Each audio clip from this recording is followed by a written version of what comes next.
war degdega daawadayaal senator Faroole madaxweynihii hore ee Puntland oo afka furtay kuna dhawaaqay in Muqdisho aysan dawlad ka jirin haddaba warkan culus ee ka soo yeeray Faroole iyo waxa rabaa inaan idila wadaago heshiis laga gaaray xiisadii ka taagneed magaalada Garowe General Jimcaale Jaamac Taakar oo dawladda Soomaaliya u xil saaratay inuu hogaamiyo taliska qaybta koontar afraad ee ciidanka xoogga dalka Soomaaliya ayaa dhabarka ka toogtay dawladda waxaana uu isku dhiibay madaxweyne Saciid Cabdullaahi Deni haddaba waxaan rabaa inaan idila wadaago xogta wadahadalo xasaasi ah oo ka dhacay magaalada Garowe odayaal dhaqan ay ka qayb qaateen isla markaasina ujeedadoodu uu yahay in dagaal uusan ka dhicin magaalada Garowe ciidanka la sheegayo inay magaalada Muqdisho ay ka yimaadeen ee uu Jimcaale Taakar hogaaminayna in meesha laga saaro haddaba waxaan rabaa nuxurka wadahadaladii dhacay inaan idinkula wadaago barnaamijkan iyo qodobada muhiimka ah ee ay isla afgarteen dhinacyada mucaaradka iyo sidoo kale General Jimcaale Jaamac Taakar gudi gaar ah oo markaasi dhaxdhaxaadinaya dhinacyada oo xog cusub ay ka soo kortay qodobo lagu heshiiyay ayaa rabaa inaan barnaamijka idinkula wadaago saaxiibayaal soo dhawaada saaxiibayaal qodobadaas iyo wixii nagu soo kordhay ayaa barnaamijkeena ku daawan doontaan ee aan ku bilowno wararkeena madaxweynihii hore ee maamulka Puntland senator Faroole oo ka hadlay magaalada Garowe ee gobolka Nugaal ayaa meega u qaatay madaxweyne Xasan Sheekh Maxamuud iyo dawladdiisa Cabdiraxmaan Faroole waxa uu sheegay in xamar aysan ka jirin wax dawlad la yiraahdo madaxweynihii hore maamulka Puntland haatan ah senatorkan ka tirsan golaha aqalka sare ee baarlamaanka Soomaaliya ayaa weerar afka wuxuu ku qaaday dawladda federaalka ah ee Soomaaliya uu hogaamiyo madaxweyne Xasan Sheekh Faroole wuxuu shaaca ka qaaday in xilligan dawlad sharci ah aysan ka jirin Muqdisho isla markaasina waxa uu sheegay in shuruucdii kale in dastuurkii iyo shuruucdii kale ee dalku yiilay in lagu tuntay sidoo kale wuxuu ku eedeeyay dawladda Xasan Sheekh inay burburin ku hayso nidaamka federaalka oo ay ka mid tahay Puntland isagoo oo tilmaamay in waxa Muqdisho ka socdo aan dawlad lagu tilmaami karin dawlad sharci ah kama jirto xamar maamuladii kaleetana waa la joojobay Puntland meesha ka nabad qabtay ama maamulada kaliya ee dalka ka badbaaday ah ayaa uu sheegay in Xasan Sheekh uu hadda u soo tafaxitay sidii uu u burburin lahaa waxa kale oo fariin u diray shacabka Puntland ugu baaqay in maamulkooda ay la shaqeeyaan si loo adkeeyo nabadda deegaanka isagoo tilmaamay in dadka Puntland aysan ogolaan doonin in Xasan Sheekh uu Puntland ka burburiyo marka hadalka Faroole waan idila wadaagi doonaa laakiin waxaan rabaa dhawaanahan magaalada Garowe waxa ka taagneed xiisad u dhaxayso dawladda madaxweyne Saciid Cabdullaahi Deni iyo sidoo kale ciidamada danab ee Puntland ku sugan ee xoogga dalka sheegta ee Jimcaale Taakar dawladdu u magacaaday haddaba maxaa ka soo kordhay wararkaas siday xaqiijinayaan wararka laga helay magaalada Garowe ee gobolka Nugaal gudi gaar ah oo dhawaan ka dhashay kulan madaxweynaha Puntland uu la yeeshay waxgaradka siyaasiyiinta iyo haldoorka gobolka Nugaal loona xil saaray dhamaynta khilaafka la xiriira arrimaha ciidanka danab ee xoogga dalka sheegta ee ku sugan duleedka Garowe ayaa waxa ay gaareen go'aano kama dambeys ah oo lagu soo abjaray arrintan taasi oo dhabar jab ku ah qorshihii madaxda dawladda federaalka Soomaaliya ee ku aadana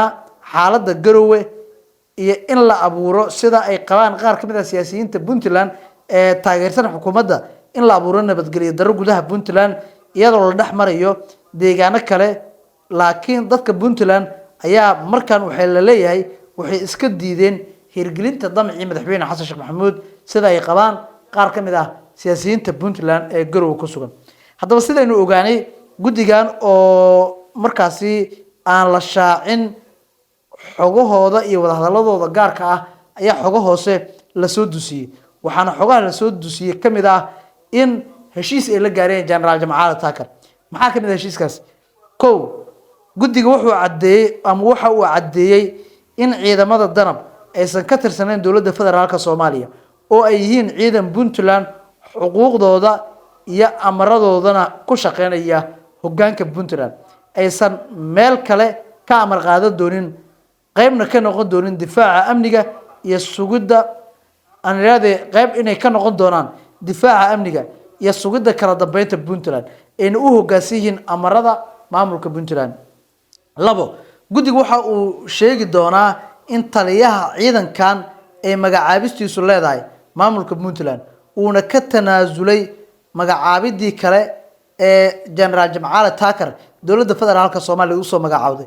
iyada oo hadda wixii ka dambeeya ciidankaas amarkooda siciidan uu leeyahay magacaabista taliyahooda oo hadda Jamaal Taakar Wiyaana uu soo magacaabi doono Saciid Cabdullaahi Deni uusan jiri doonin meel kale oo Puntland ka baxsan oo ciidankaas hoggaan looga soo magacaabi karo in siyaasiyiinta waxgaradka iyo haldoorka gobolka Nugaal ay diyaar u yihiin midnimada dowladnimada iyo kala dambeynta Puntland iyo in la ilaaliyo meelna looga soo wada jeesto isku day kasta oo fargelin ku ah asalkiisuba ama fargelintu ay asalkiisu tahay in lagu burburiyo amniga iyo jiritaanka deegaanada Puntland madaxweynihii hore ee Puntland Senator Cabdiraxmaan Faroole oo habeenimada xalay asaqdi dhexe hadlay meesha shirkan uu ka dhacay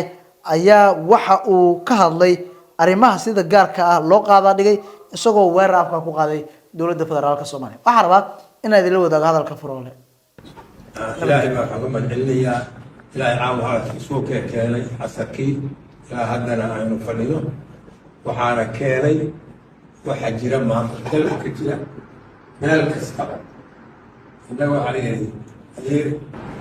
maxaa yidhi daysatiri heer wakaas hoos dijila ammaan daro iyo maamul xumo hadday jirto inta koonfurka ay tahay noqotay dowladda dhexe ugu horeyso qaar waa soo qabsadayba xawaaj balaan ma kareebayaa inta u bannaan oo ciidanka maamul oo gacan kula jiro anigu macalin marka aqbalay ay soo jeesay guddigahay oo loo qaybiyeyo markii hore weynihii oo sidaas dhacday iyo xubno kaloo lagu daray inaan u noqdo hogaamiye haddii aan ciddidii ga hooseysa hadhow kulanayaan anaa diyaarole anigu waan oday iska ahay oo aan markaas meelaha culus soo gelaayay waxaana loo dirayna waxa weeye nabadgelyadii dalka Puntland Soomaaliyana kusaysa aniga waxaan aaminsanahay haddii Puntland nabadgelyo xumo ka dhacdo Soomaaliya oo dhamaato maxaa yeelay halkaan waxaa ku nool reer Puntland iyo reer Soomaaliya oo dhan weliba koonfur baa ku nool Puntland annaga waa hal Puntland hal meela weeye isku maamul baan nahay isku dad baan nahay isku meel baan degan isku barlamaanka iyo golaha iyo wasaarada iyo madaxtooyada iyo kulli waa dhan ciidanka haddiina lasoo dhexgalo oo shuushgalayna diyaar waxaan nahay ka saaro ciidanka ilaahay nagu taageero hadii la hayo ilahayna waan deganahay ka mid ilaahay dhibaado meel baa ka imaan kadhaa dowladda waa ka imaan kadhaa meelayna ka cibadiyo dad shakhsiyaada waa ka imaan kadhaa calaa kulli bela hadday timaado haddii maba baxsanayso meelay ka shuban cudurradu moogtahay marka hore saameyntooda marka hore qofka xanuun yarba kusoo galaan dabeedna waa qaabsaara marka meeshii lagu qaban karaa lagu qabto waxaan marka leenahay waxyaala tafaasiila kasii bixin mayno cudurkan Soomaaliya nidaamkeeda dastuuriga aan ugu cayaaray dastuur beena oo aan wax u caawa cid isku raacday jirin anaa ka mid ah ku jira barnaamijkii sare anaa ka mid ah wuxuu dastuur cusub wax bedelkiisa broseska loo marayna broseska ahaa jajuuba oo laalusha ku dhex jiraan dhammaystirkiisuna wuxuu ahaa haddii wax laga bedelayo in aakhirka u dambeeyo ay isku raacaan 3 meelood oo 2 meelood aqalka hoose ah wala shacabka iyo hal meel 2 meelood meel wala maahay sanadkiisa daani niisheego dastuurka xasan iyo raaxo la ordaya 180 iyo xoogaa waa aan la aqbalay loo dhawaaqay Soomaaliya 160 inta ka dhiman aqal sanad waxay ran lahaa 34 buu ku helay wala mid habeen halka laga xaday kabiisa carabi soo soo noqon doona marka dawlad xamar sharci kama jirto innaga hadda sharci ah dawladii kale oo gobolada dhexena waqti waa ka dhacay si koonfur dambeedna waa la joogo dagaal sofiya ka socda diyaarada wax tuqeynaya bishigay anigu taacadiida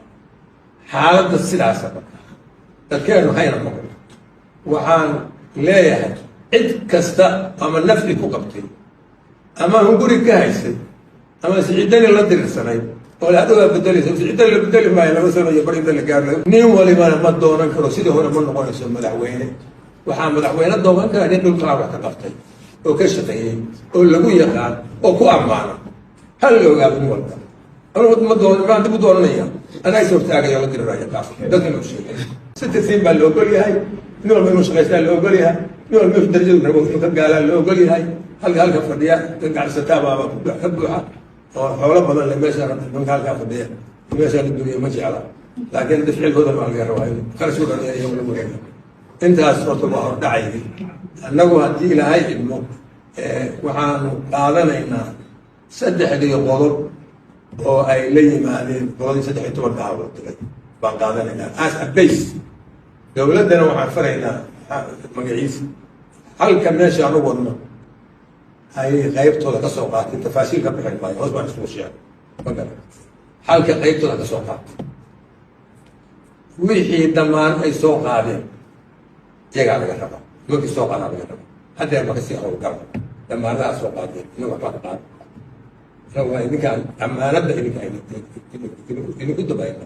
idinkaa idinka sugayna ammaanadda waxaa soo kala qaadeen meesha hadda ka caddayn maayo laakiin waxaan u sheegaynaa ummadda reer Puntland iyo shacabkeena iyo Soomaaliya oo dhan meeshaan nabad baa lagu degan yahay nabad baan ka rabnaa ciddii xumaan soo wada hadda habaarna waa ka raayo xaq habaar waa u leeyahay wixii bala soo wada isaga Allah ku soo taas waa habaar ducana waa noo tahay innagana wixii shida ina ku wada dhexdeena oo dowladnimadeena iyo systemkeena oo Soomaaliya nidaamka u dooranay federaalka in la isku raaco oo waxyeelay dastuurka 12 ah dastuurka 12 ku cayaaray wixii meel kaga dhacay ilaahay jisadooda xun Allah tus anu waa habaariyo ducaynay wixii aqbalsan oo maanta naga maqnaa meel jigan oo Soomaaliya oo dhan ugu raacsan ilaahay khayrka ha waafajiyo ilaahay nabadda ana ku soo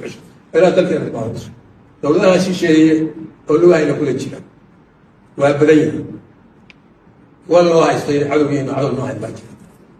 أنا ودولة تريس كم نوع عدو الله يسر هذا واحد ثراني هذا واحد لكن احنا تبع الله يسر ما يتوقع أما كينيا هاتو أما إثيوبيا هاتو أما جيبوتي هاتو أما يمروا بالبوسنة وتكية يجروا هاتو أما عمان هاتو أما خليج كنا بهاتو كان ريبة المرات أنت هاتو الأبان ما هنا هير قلبيتك أمريكان يريو أبالك قوة المرة أنت إذا تكسر عمرك اللي قريبه إثيوبيا يا كينيا يا جيبوتي أو تتكلم أمان قال اليمن أنت تدخل كل أمان كنا تتكلم عن سوق كل يمارين الرأي الوحبرين وحان كوكو بابين دالكاس إنا يسدي أيوك عن غبني إلى أو سف عن سكوت هذا شو كبحوا إلى كهاي هو النصوص حكاي هو يقول خيرات نبيعي أصوص علينا خيرات نبيعي اللي بدقليه وأحكو هدينا نبدل نقلاش شقين من جعليس وضان ونما نحلكيس لما هذه أدربتها وعطينا قطع غير ذات وما أنت وأنت أتود معي هوتيل أقول كل هذه حمان حتى كشقيسان اللي يقول دولة الإسلام وأنا هيك وين والتاريخ هي كشرة واحد وقتان علاد عن حرين ويل بارين هاي نما نقول نكتا سكسة تايش نما ولا بعد أنا نقول بطلان نما نقول نكتا أنت أنا هاي وأنا هلا كي كشرة نافينا عند والباء في كؤاد ونبت قليلا يهرمرك الصومالي يقول لماذا يسألني بعضهم وعن إلهي وبر ينا إنه الله وافجيه